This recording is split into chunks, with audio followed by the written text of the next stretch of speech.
everyone, welcome to our YouTube channel Nimbus Learning powered by Engineers Academy।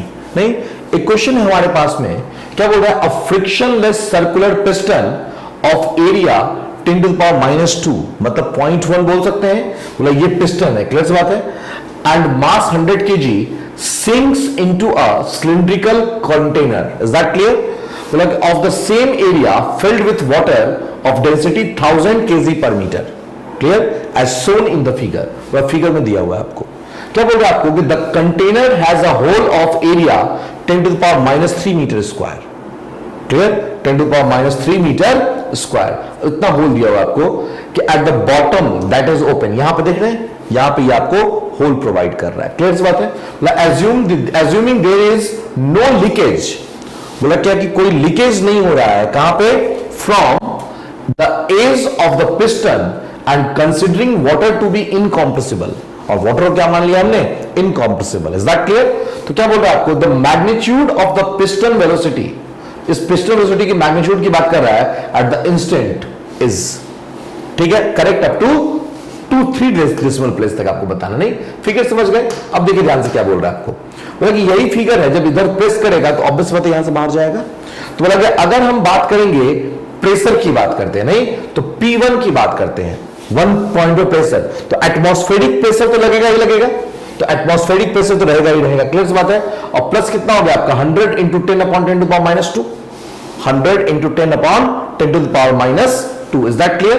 बोला कि आपने pressure निकाल find out कर दिया, नहीं कैसे? Pressure equal to force upon area से, क्लियर सी बात है। तो बोला कि ये आपका फाइंड आउट हो गया, फोर्स अपॉन एरिया, जी का वैल्यू क्या ले लिया आपने? 10, क्लियर सी बात है।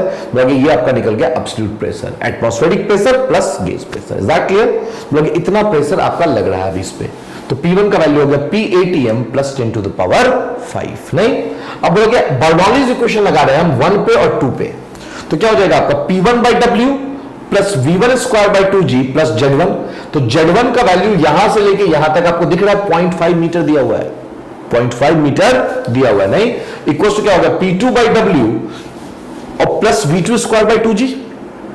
तो अगर V2 की बात करेंगे तो V2² 2G क्या होगा आपका एग्जिट पे, और P2 भी होगा आपका बाहर में, नहीं, तो बाहर में प्रेशर कितना आपका? एटमॉस्फेरिक प्रेशर, बाहर में प्रेशर आपका एटमॉस्फेरिक प्रेशर।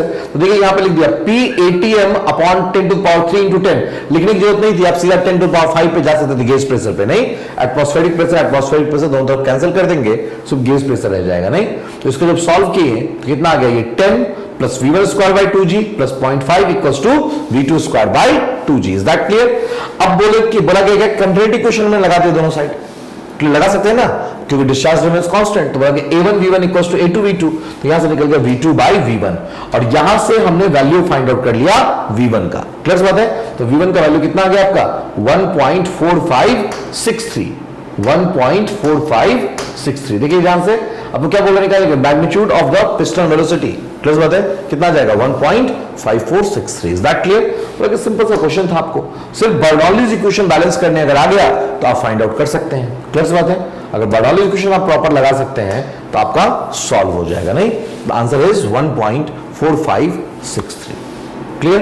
दोनों पॉइंट पे बर्नौलीज इक्वेशन लगा दिए, वेलोसिटी को रिप्लेस कर दिए, काम हो गया, क्लियर बात है। Okay, thank you. If you really like the video, please hit the like button, share the video, subscribe to our YouTube channel and press the bell icon for the latest updates. Thank you.